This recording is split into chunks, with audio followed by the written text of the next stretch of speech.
Paul, Ranking Member Peters, and the distinguished members of this committee. I'm honored to appear before all of you today as the nominee for the Secretary of Homeland Security.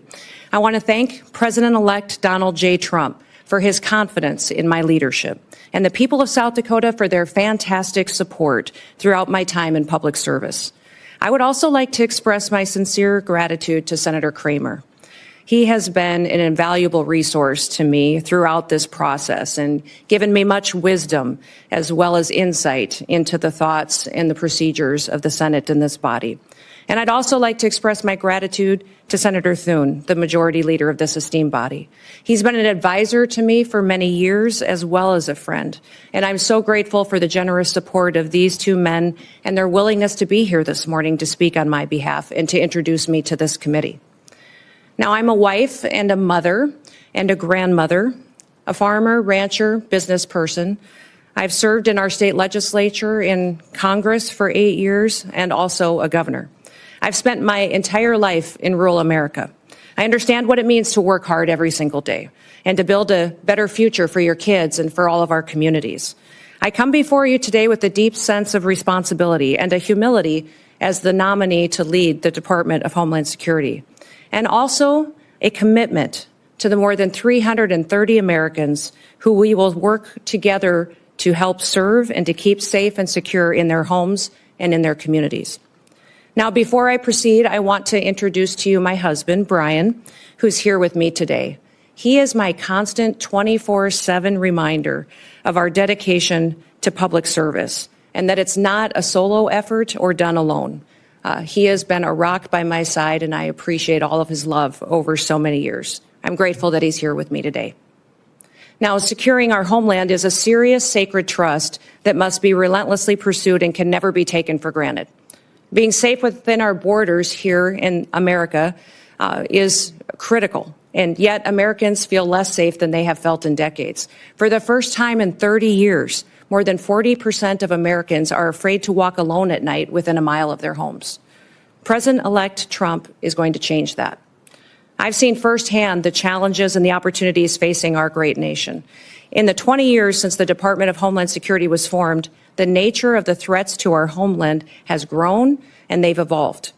This department was created in response to the failures of the government that led to the September 11th, 2001 terrorist attacks. And that reality is not lost on me, especially in the wake of the recent terrorist attacks over New Year's. Now, I've led South Dakota for the last 6 years with a focus every day on making our state safer, stronger, and freer. I've focused every day on making the best decisions, not just for right now, but for generations to come. I've overseen a state budget of over $7 billion and a state employee workforce of more than 13,000, including more than 7,000 that report directly to the governor. I've addressed important issues like cybersecurity, human trafficking, drug interdiction, and also natural disasters, the same challenges that are facing so many of you and the people that you represent back home. I've secured our state and supported the rule of law. And if confirmed as the 8th Secretary, that is the same approach that I will take to leading the Department of Homeland Security. As we face the evolving threats of the 21st century, the mission and the success of DHS is more critical than ever. We must be vigilant and proactive and innovative to protect the homeland. The challenges in front of us are extremely significant, and we must secure our borders against illegal trafficking and immigration. We must safeguard our critical infrastructure to make sure that we're protected against cyber attacks, respond to natural disasters, and also terrorism. I firmly believe that we can meet those challenges head on with resolve. Innovation, we can use collaboration with federal and with state partners. And senators, I want your input. Border security must remain a top priority. As a nation, we have the right and the responsibility to secure our borders against those who would do us harm. And we must create a fair and a lawful immigration system that is efficient and is effective and that reflects our values. President Trump was elected with a clear mandate. He needs to achieve this mission because 2/3 of Americans support his immigration and border policies, including the majority of Hispanic Americans. I was the first governor to send National Guard troops to our southern border when Texas asked for help and when they were being overwhelmed by an unprecedented border crisis. If confirmed as Secretary, I'll ensure that our exceptional, extraordinary Border Patrol agents have all the tools and resources and support that they need to carry out their mission effectively. The same is true of my commitment to the outstanding men and women of the U.S. Immigration and Customs Enforcement. They are responsible for apprehending, detaining, and deporting illegal immigrants. And getting criminal aliens off of our streets and out of the country will help American communities be safer again. The bravery and the dedication of the Border Patrol and ICE are unmatched, and I will restore dignity to their work. The rising threat of cyber attacks also demands our utmost attention, and our critical infrastructure, from energy grids to financial institutions, is under constant attack by foreign adversaries and criminal actors. As Secretary, I will prioritize a comprehensive, whole-of-government approach to cybersecurity.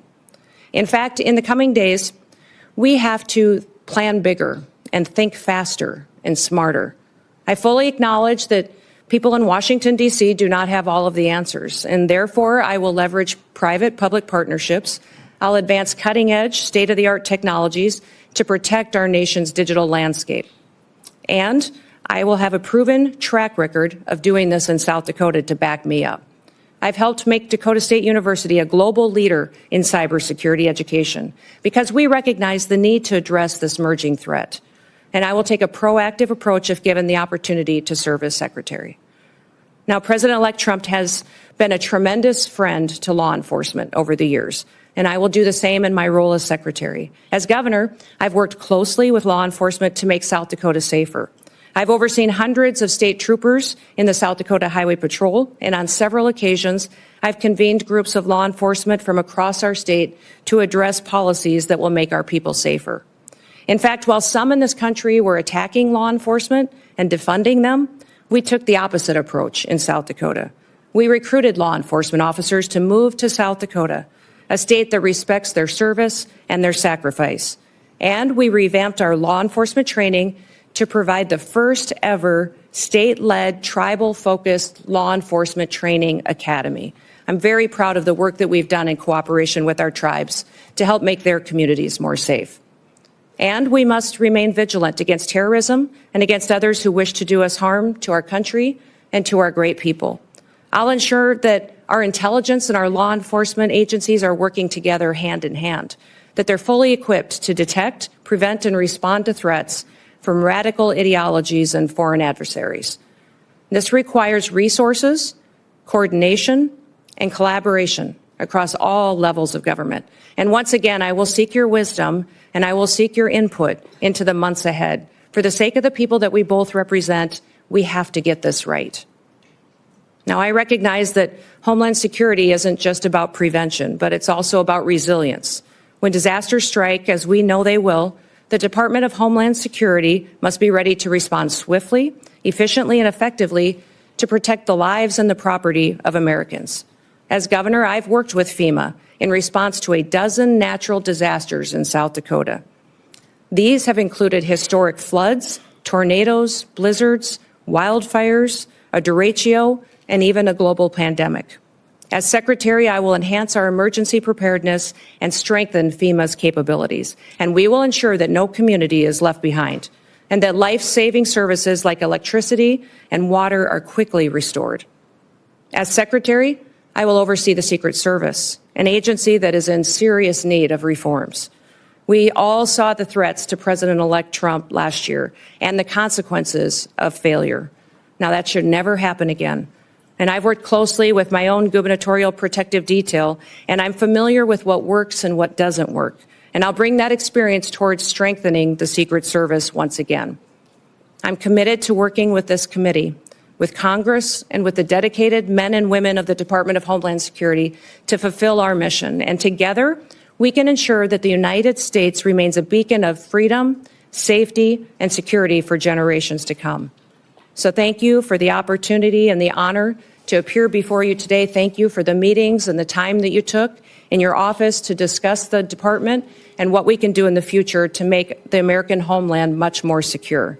I look forward to your questions, and I hope to earn your trust, and hopefully also your vote as we embark on this critical work together. With that,